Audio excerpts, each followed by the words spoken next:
All right. And a happy Tuesday.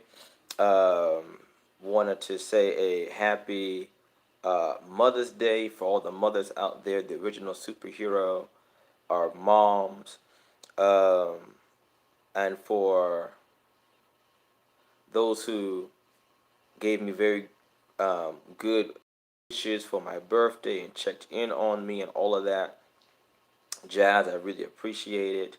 Um, had a great time. It was very restful. It was very restful. Now I'm getting back into the swing of everything. Really getting caught up. A little bit behind, so I'm getting caught up on stuff. Good evening. As you're coming in, this is your first time on this live. You know, let us know. And a good evening to everyone. Good evening, good morning, good night, wherever you may be in the world. We've got people listening from all over. I found out, looked at the YouTube analytics, and we are, spreading out. So, um, thank you all for that. Couple of preliminary things. You can find all of my digital products that are available on the market on gumroad.com. That's gumroad.com / Dr. Doktor NeWage. Dr. NeWage. That link is in the box below. You can also join our Hoodoo Bible Study group on Facebook, the best kept secret on social media. If you are interested in learning Hoodoo or engaging with other Hoodoo practitioners that do use the Bible still as a bedrock of their work, then that is the place. That's the social media corner that you want to be in, and it's free to join. We just ask that you answer 3 preliminary questions and that you wait to the following Monday. We had everybody in on Monday just for ease of use. So we look forward to seeing you there. Another heads up, we are having a webinar this month, the 31st, the very last day of the month and the last Friday in the month. That's our normal time from 7 p.m. Eastern Standard to 9 p.m. Eastern Standard, give or take a little Conjure People time thrown in there. And we're going to be discussing a topic I get asked about a great deal. And I mentioned that I would cover it. So we're going to talk about mojos, Toby's, Grigri's, that family of spiritual devices, and try to get um, some good information out there, some comprehensive information. Not saying it's going to be you're going to leave a mojo expert, but it is my objective to leave you with more than what you walked in the door with. So, again, it'll be $50 for that to tune in live. Now, there's going to be something a little bit different about this webinar, because this webinar is going to have an extended bonus to it. So the time will still be the same as far as the live content is concerned. If you get in live, you'll get access to 3 other videos that only my private students have access to, that will not be released. So you're going to get the regular live content. You're going to get whatever reference material that's going to come along with that. And then on top of that, there's going to be at least between 3 to 4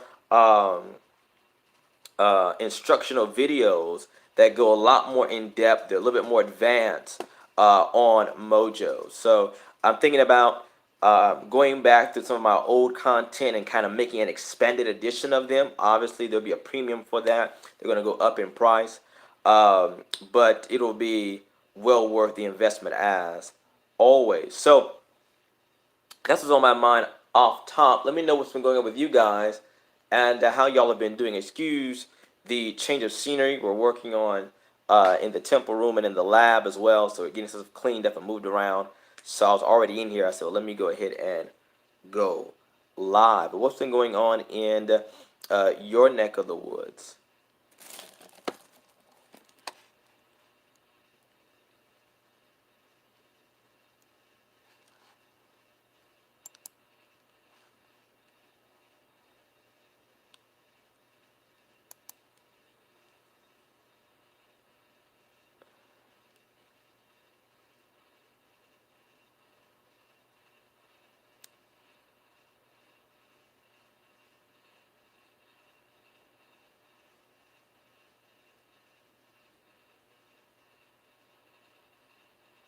Good, good, good, good. Yeah, yeah. The 21-day miracle prayers become like the flagship.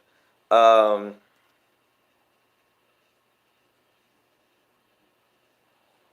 Creating new formulas. Good, good. I'm working on some new things myself. I think I have a breakthrough innovation in the world of seals and talismans that will be coming out as a product series, a limited edition series soon. Before the month is out, I got a couple of things I want to tweak out and get some more logistical concerns together. So one of the things I kind of talk you guys through a little bit of the process so far. So um, one of the things about making talismans, Solomonic talismans, particularly the Pentacles of Solomon, which is I get a lot of questions about that, work with them extensively, is the material that is used. So about I want to say 2 years ago, maybe 2.5 years now, I began to study talismanic magic and talismanic magic theory proper about 2.5 years ago. And a colleague of mine really became my mentor in this, Clifford Hartley Lowe. If you're not familiar with him and his work, definitely check him out. He's a good friend of mine and a peer, and definitely one of the um, secret weapons, I should say. He's not, his name is not dropped a lot, but the man definitely knows his stuff. Anyway, I always had an interest in talismans, but learning under him much more studiously. And of course, he learned from the very renowned Christopher Warnock. Find him over there at renaissanceastrology.com. And he learned from, I think it's David Litzman.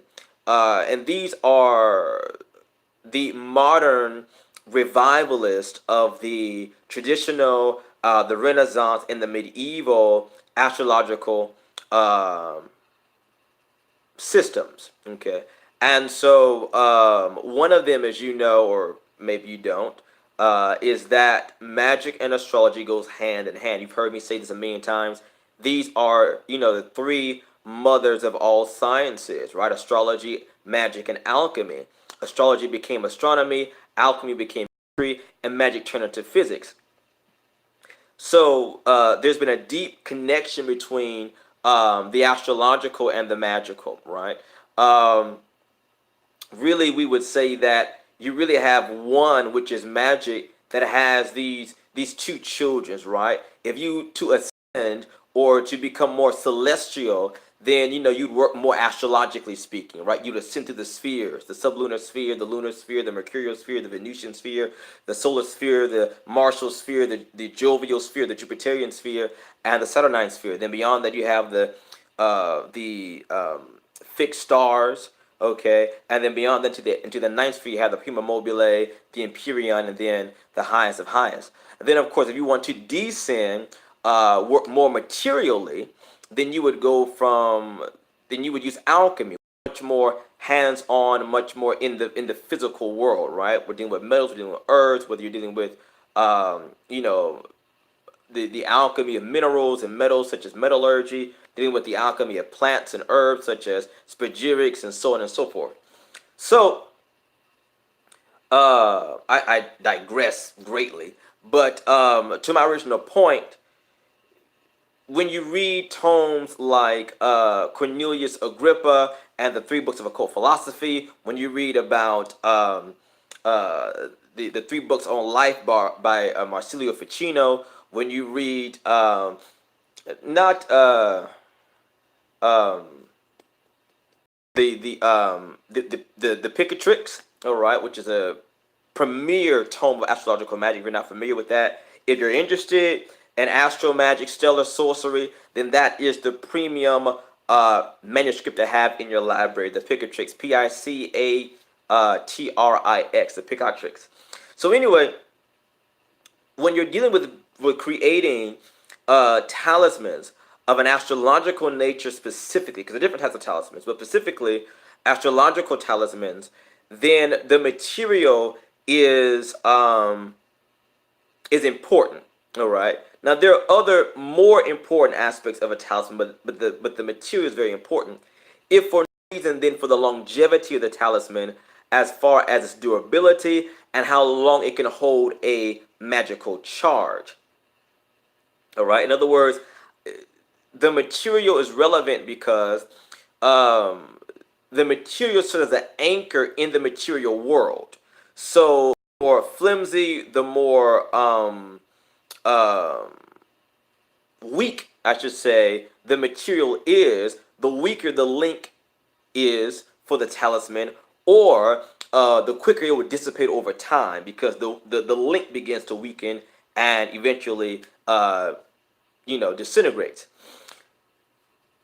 So that being said, there are a sect of astrological magicians, magi proper, who are peers of mine, who, and Clifford is one of them. He's I don't have to be shy, but he's open in saying that, who does not endorse paper talismans. Okay, give me a second. Paper talismans. And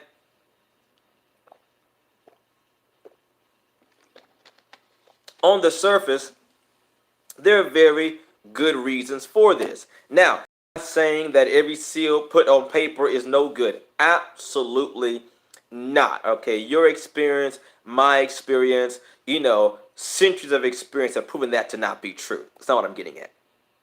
So I'm not talking about if a paper talisman is going to be effective.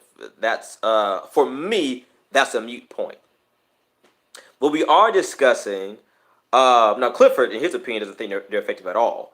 But what we are discussing is how effective are they and how effective can they be. Granted, I am not going to... Well, let me take a step back. So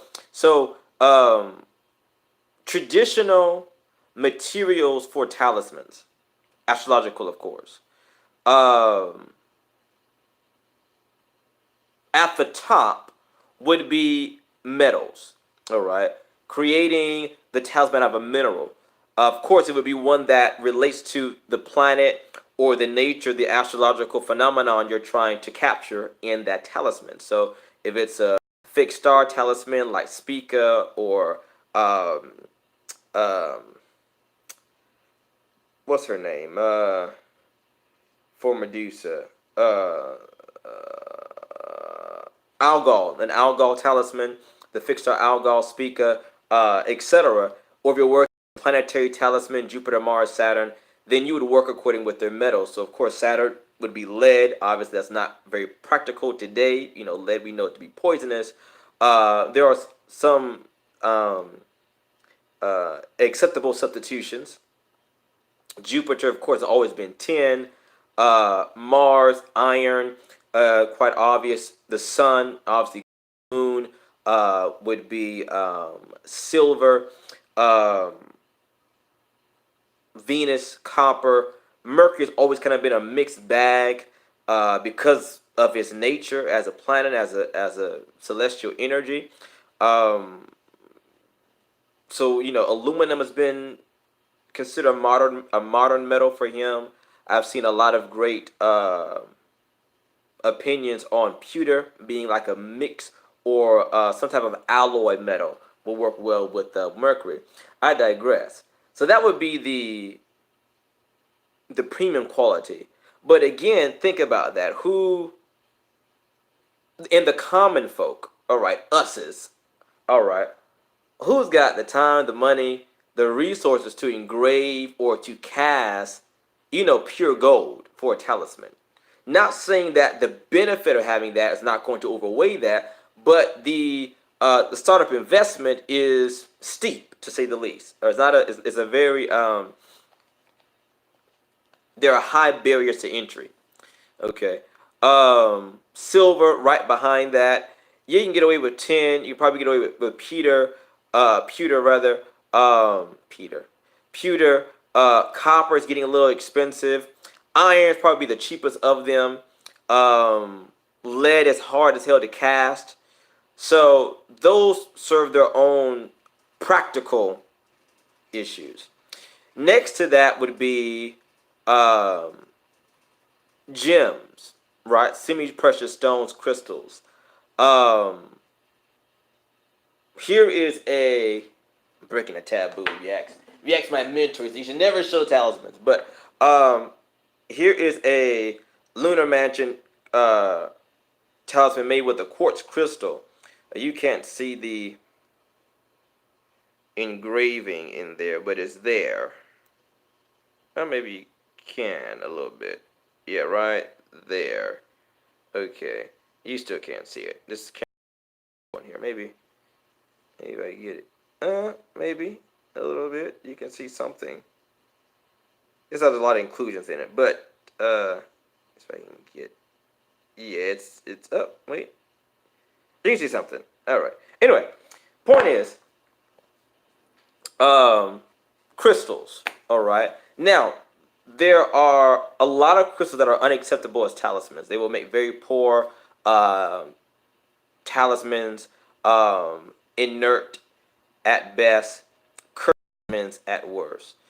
The other thing is wax.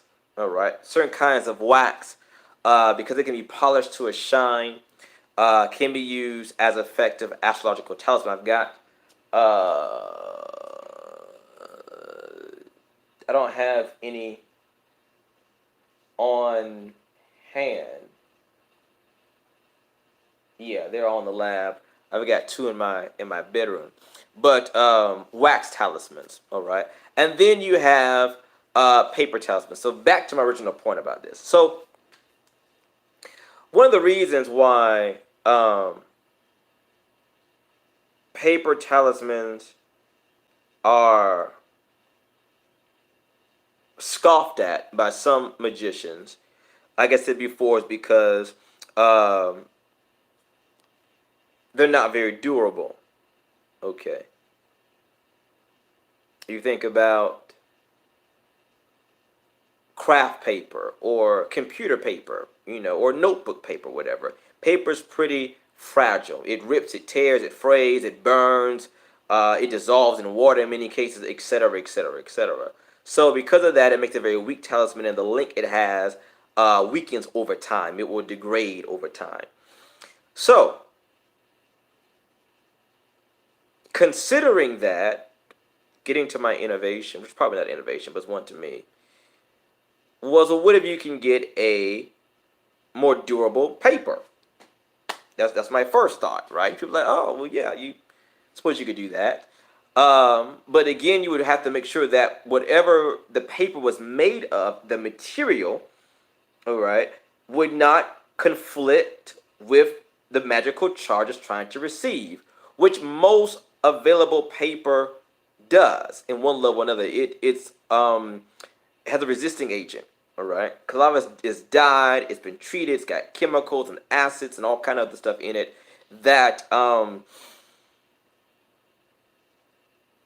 make it not as receptive or conducive for an astrological charge or a magical charge and to hold that charge. So I thought about different kinds of papers. I spent hundreds of dollars. Wood is out of the question.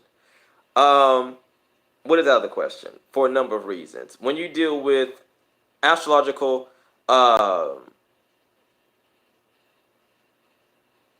talismans proper, one of the qualities of material is that the material must be able to manipulate light, all right? And so the same way that if a material can manipulate light, it can also manipulate astral light, which is pretty much the what suffumes the astral world, the celestial world, all right? So if you go back to Genesis, and I mentioned this in the leak video on the Mystery School about when God said, "Let there be light," all right? There was no sun to the fourth day. People are like, well, see, how you can have light of the sun? Well, there's another kind of light, all right, that suffumes all things, permeates all things. So talismans are able to capture that and hold almost like a battery, right? So that's what the celestial spheres do. They give off an astral light. The heavens give off an astral light. The stars, the planets, etc., give off an astral light. That's how you. Anyway, I digress. So you get my point of that. So wood, all right, though it is a natural material, all right, does not naturally. It's very dull. It does not reflect light well. Now, when we start talking about different types of talisman, there are some amber talismans, because amber as a wax, or as, or I should say, as a sap, it has a gloss, has a shine to it that can manipulate that kind of light. So that's in the picture as well, amber talismans. The other thing that you want to keep in mind about talismans, like I said, is their durability. So with paper, most paper, like I said, does not have what it takes to really hold a magical charge for a long period of time. Now, what you have to understand about talismans are their longevity. That's one thing why magicians lust after a good astrological talisman, is because they will outlast you. All right. The Picatrix says that a planetary talisman will last a couple of 100 years. A fixed star talisman will last a couple of 1,000 years. So yeah. There's a quote in the pictures that talks about if you want to build a house to last, create a planetary talisman. It'll last 100 years or longer. If you want to secure a city, then build a fixed star talisman, because the city will endure for millennia to come.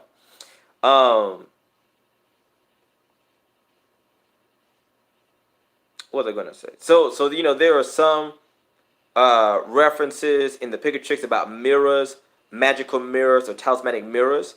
Though to date there have not been any records of any magician getting them to work predictably.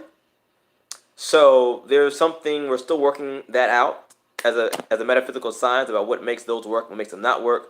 I think even Christopher Warnock made a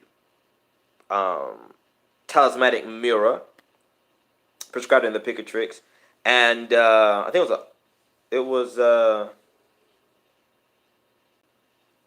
I just read about in his article.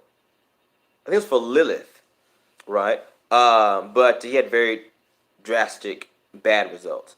Anyway, I digress. But anyway, so like I said, a mirror can reflect and manipulate light. We also use black mirrors or scrying mirrors in magic. So that's not much of a leap. But paper. So I spent hundreds of dollars trying to find a paper that, number one, satisfied my needs, and then number two, satisfied the needs of the talisman I was going to make with it. Searching. I came across this little comment in one of the Facebook groups I'm a part of. Another magician that said he got some pretty good results for a certain kind of paper. So I messaged him about it. He told me what it was. He recommended using cotton fiber. So I went through a couple of those and contacted a company, spoke with a representative there, and because there's not a lot of information on cotton fiber paper. It's used a lot. I mean, it's out there, but it's not a good article on it. You can make it yourself, which is interesting. Cotton rag paper, you can make it yourself, make your own paper pulp. And so I was watching a couple of videos about that. And in one of the videos I was watching, this lady, non-magical, she was doing it as kind of like a home project or whatever. Hey there, just kind of mentioned in passing, just a little small blurb. Oh, and you can add herbs to this. And I was like, the hoodoo me said, herb? Remember that back again? I could do what? I can add herbs to this.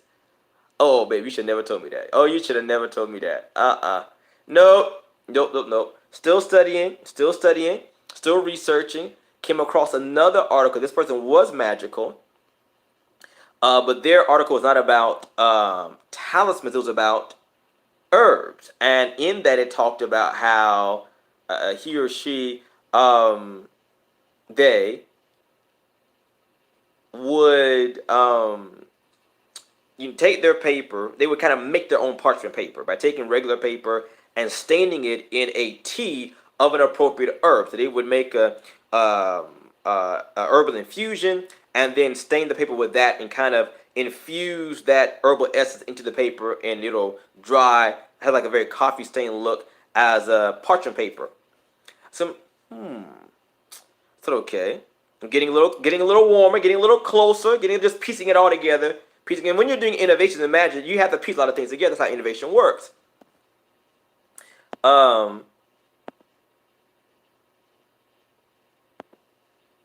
So, I said, okay, well, I can improve upon that because I know that though, herbal infusions in water are good, herbal infusions in liquor are better. Okay, tinctures. All right. As I can even include an alchemical aspect to that, which really, as you know, lit up my light bulb because now we have joined once again the three mother sciences. We've got alchemy as far as making spagyrical tinctures. We've got the magical process of the ritual we're going to do to consecrate, and then of course the talisman itself is going to be astrological. So okay, this is coming together relatively nicely. So I called the people, set up an appointment, spoke with a representative of the company, of this cotton fiber company, and he said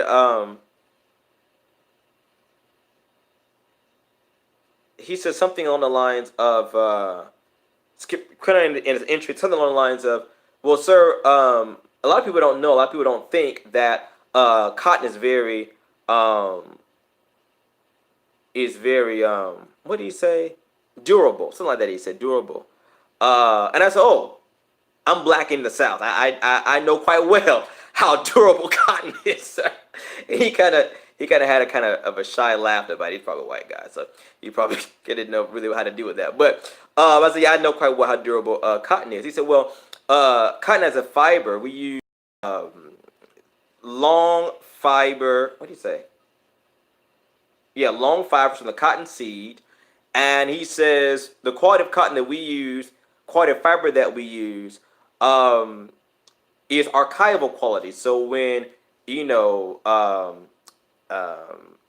centers of anthropology or archivists are replicating documents, want to have that solid feel to them, they will print it on this kind of paper because the paper will last a very long period of time. It will resist wear and things like that. It's not, it doesn't tear easy. It's very, very durable, and it's a very high quality paper, but it's not like a thick industrial feel like cardstock or like that. So he goes on to say that our quality, such we put a guarantee behind it, that for every 1% of our cotton fiber in the material, we guarantee a year of durability with normal use. And I said, hold on. I said, say that again. He says, we use such a high quality of cotton fiber. For every 1% of our cotton fiber material, we guarantee a year of durability. I said, so do you make 100% cotton fiber paper material? And he said, yes, sir, we do. So I said, okay. So I said, send me a couple of samples and I'll get back with you. So he sent some samples. They came in 2 weeks ago. Have been experimenting with them. Called them back. Really love the product. And I put in a much larger order. So it was steep, but the quality was very, very, very good stuff compared to what I've also seen on the market. So very excited to be getting that in. I have made a prototype and sent it to my godson. You guys know him, Dogon. I made a talisman for him, so I'm waiting to get some feedback before I work on a much larger scale. So yeah, that's kind of what I've been innovating on. I'm really excited about it. Uh, yeah, yeah. I just ranted for 30 minutes on that. Even talking about talismans, and I don't know what to do with myself. Um, this phone looks like it's about to die. I may have to come back and do a part 2 to this. But before I do that, I wanted to just say, so last week on my birthday, planned to go out of town, didn't work out that way. I had a lot of plans that, God is the best of planners, right? So picking a friend up from work, there's an old hoodoo shop I passed, um, picking him up from work, and I haven't been there in, I guess, 4 years at least, because the owner, we just call him Pop, uh, old. I don't know how old Pop is. Pop is at least in his 60s, maybe 70s, if not older. Um, um, I never knew what his hours were. So every time I would come by, and I would come by all kinds of day, would not be home. Um, Now, little history on Pop. If you're familiar with my earlier career on Periscope, then you guys know about one of my spiritual mothers, Miss Victoria, who has her shop off of North Main Street. All right, 7 Rays Spiritual Books and Gifts, um, Gifts and Books or something like that. Anyway, she was like the first spiritual metaphysical shop in Colombia, right? Over 30 years ago.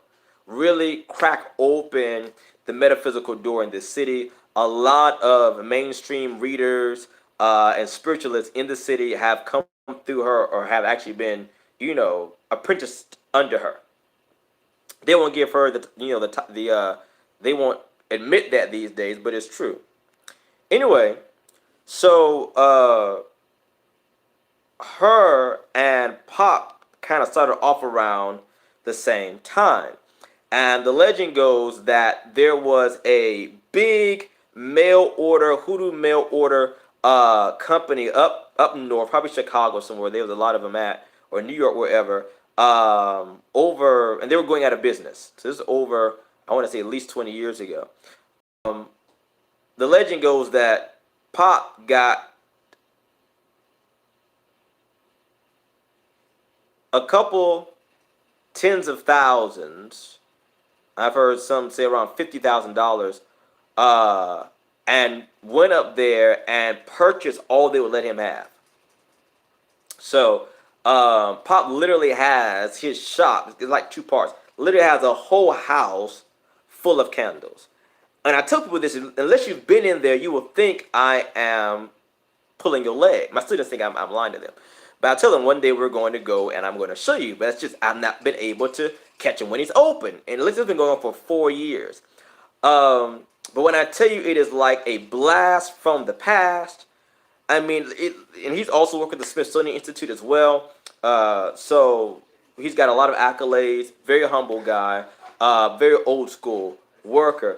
And so going in his shop is like literally taking a step back 50 years ago. Candles, oils, powders, plants that, they still sell it under that name, but it's not the same plant. They'll try to sell you all kind of stuff. They'll try to sell you, these days, they'll try to sell you Jezebel root as, and be giving you, mulch, and you won't know the difference unless you just know your roots like that. So, it so happened, I'm picking my friend up from work, passing by the shop as I always do. It always catches my eye. I'm always looking over there to see if I see anybody over there. And there's a guy there sweeping the the grounds out there. I'm like, is that Pop? Because again, I had seen the man in 4 years at least. And I said, I think that's Pop. So I turned. I said, you not in a rush? He said, no. I said, let me just stop for a second and see that's him.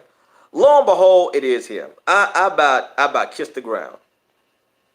And finally gave me his personal number, and we're going to be doing some collaboration later on. So you guys, if you tune to the channel, definitely subscribe. We're going to hopefully have him on for an interview. I'm talking about old school worker We'll try to get his shop, on camera. No need for me trying to tell you what it is, because you won't be able to find it online anyway. Hell, you probably won't be able to find it looking for it on GPS. You gotta know where it is, kind of thing. So we get in there, and it's like it was the first time I walked in there, and so a lot of my friends are Tauruses, so this is kind of like birthday season for me. So I picked up a lot of stuff I knew they would like. So if you guys are familiar with Justin, also one of my students, one of my godsons, he's a big fan of High John. Loves everything High John. Everything High John. So in there was a old school 14-day candle. Now, let me just take a step back. I'm talking about an era of hoodoo merchandise that actually did what it said it did. So if it said High John root, it was High John root. If it said Jezebel root, it was not bark, it was Jezebel root. If it said 14-day candle, it actually burned for 14 days. And I mean, the thing was, huge. Okay. And I said, that's definitely for Jesus. I picked it up for him. So I wanted to pick up one just to show you. Because I tell people, 7-day candles today are not what they used to be.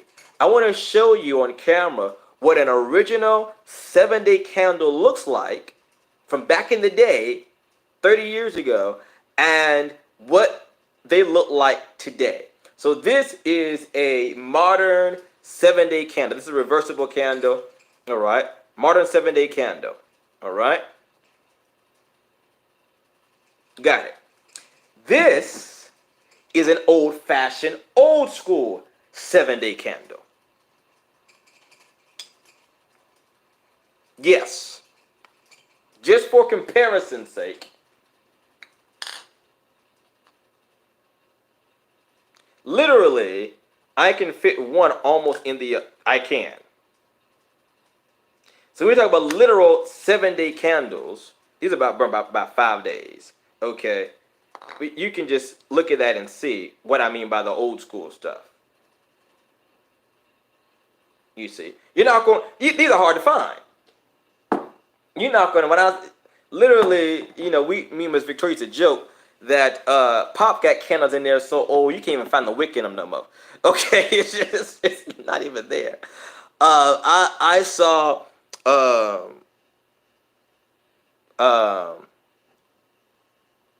no, that's the that's the candle anchor. The anchor, the wick. I saw a candle in there that was clear, a clear 7-day candle. I can't tell you the last time I seen one of those. And it's so funny because in my group somebody asked about, hey, what do you use a clear candle for? I wanted to get it, but I had a strict budget that day. And like I said, that was kind of, I wasn't expected to be in that store that day. So I told him I was definitely going to come back for that. And I had to take somebody home. So I couldn't stay as long as I wanted to. But I'm in South Carolina. I'm in Columbia, South Carolina.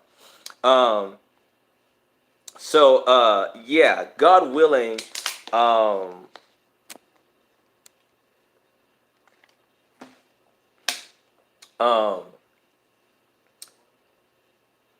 be doing I don't know what you call it, but a business spotlight. That's what I'll call it.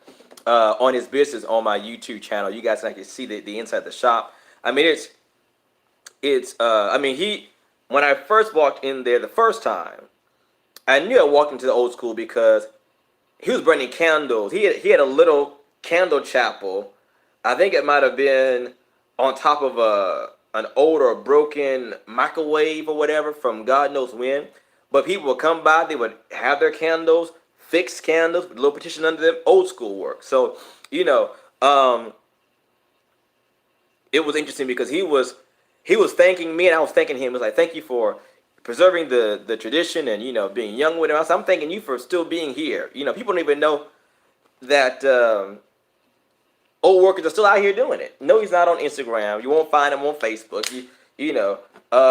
There might be one outdated Yellow Pages website on them, but I think the number is changed or whatever. But and I haven't been given permission to give out his number, so I can't. But I just wanted to drop that See, but that's one thing that made my birthday, was seeing that. And he told me, hey, listen, this is my number. Whenever you want to come, just give me a text the night before, and I will be here. We'll open up just for you. So that was definitely a blessing.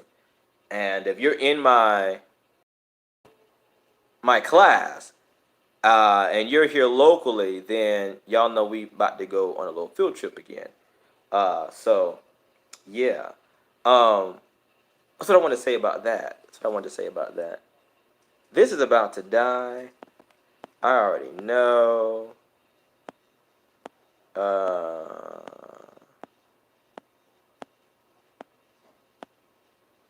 Because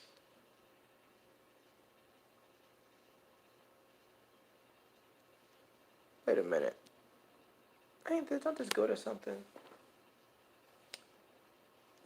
Usually taking so long. But yeah, so go back up, make sure I didn't miss anything.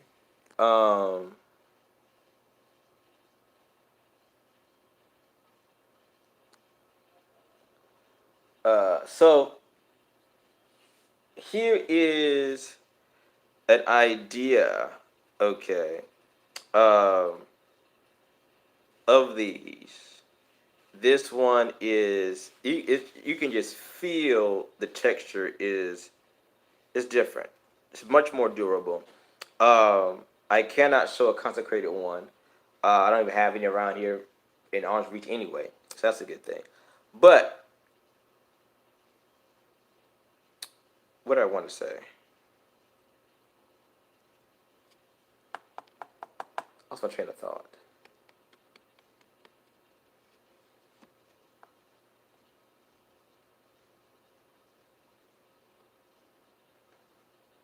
I forgot what I was going to say. Well, that means put it back. Don't talk about it. That's what that means. That's why it's left from my mind. Nope. Not giving that secret away. Put that right on back. So, but yeah, we'll be coming out with that.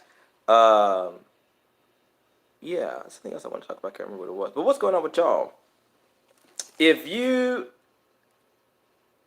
have any suggestions for future videos that you would like to see me talk about or demonstrate, definitely leave me some feedback.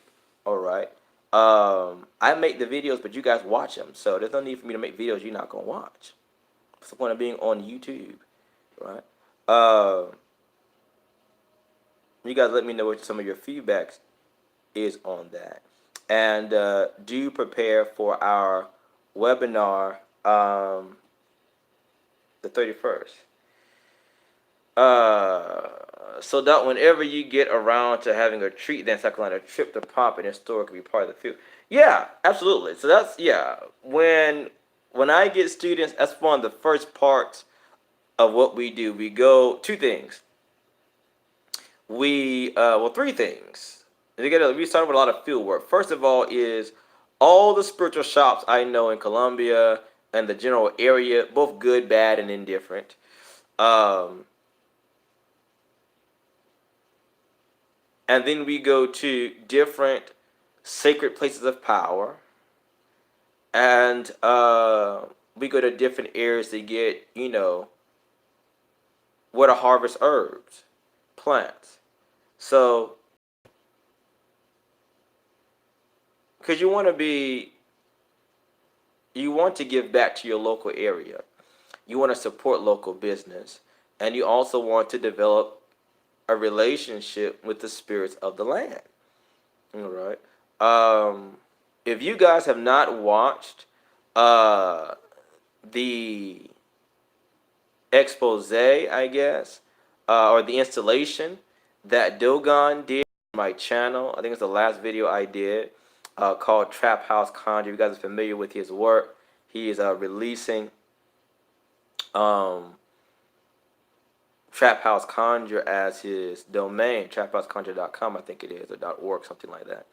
But he had a installation. He's also an artist. Was an artist before I met him, and he did an incredible job. So you guys definitely go and check that out. Definitely go support him.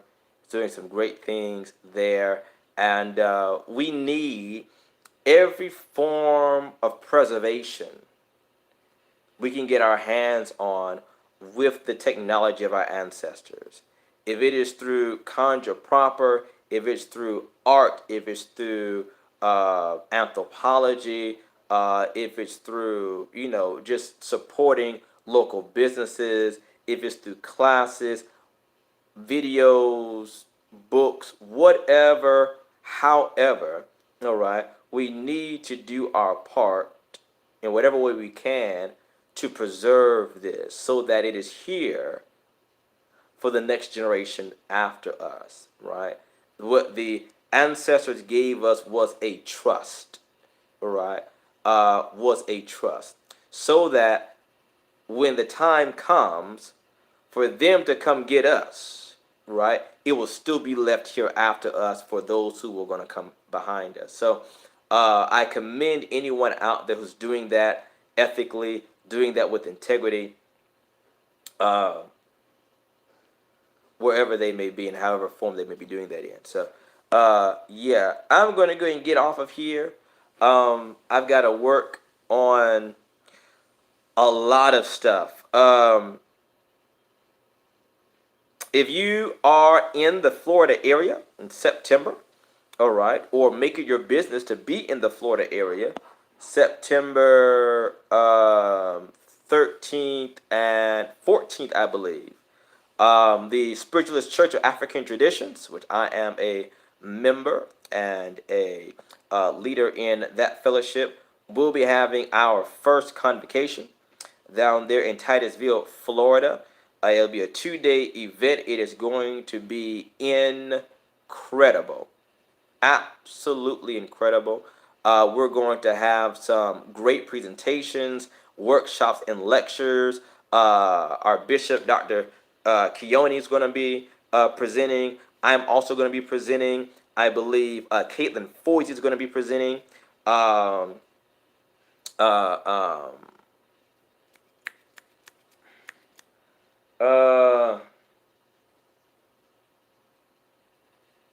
Faith Fuller is going to be presenting as well. So we've got 4 on the docket right now, and it's going to be spectacular. I'm going to be doing a workshop on one of my flagship lessons that none of the public has ever heard me teach on. Only my private students know about this. But I'm going to give my system for how to diagnose spiritual conditions with the tarot. So, you ever say anything else about your website you're building? I think because I'm still building it. One thing about a website is it's almost like writing an autobiography. It's like, where do you start? Where do you end? Are you satisfied with it? When do you launch? Is it going to be a first edition, second edition? But yeah, and they still charge me for it. So it's way a lot. I got a lot going on. But you can check it out in the meantime. Yeah, time for me to go. My best friend calling me now. I call him back. Khozmiq.com, KHOZMIQ.com. Don't worry about any products up there. I would not recommend you buying anything through that site because I'm still working out the kinks. All right, but you can definitely book me a consultation there or an astrological diagnostic there on the front page, Khozmiq.com, where you can do that at. Yeah, it's a lot going on. We got that going on. We got the convocation going on. We've got it's too much. It's just too much. It's something only a Taurus could do in a lifetime. That's what I tell people. So how do you do it? I'm a Taurus. And what do you say? When all else fails, give it to the bull. We gonna plow till the cows come home. No pun intended. All right. That being said, I'm out of here, y'all. Cause my phone about to die, so I'm gonna go ahead and bless you guys. I hold you all in the light of God that never fails. God bless you all forever.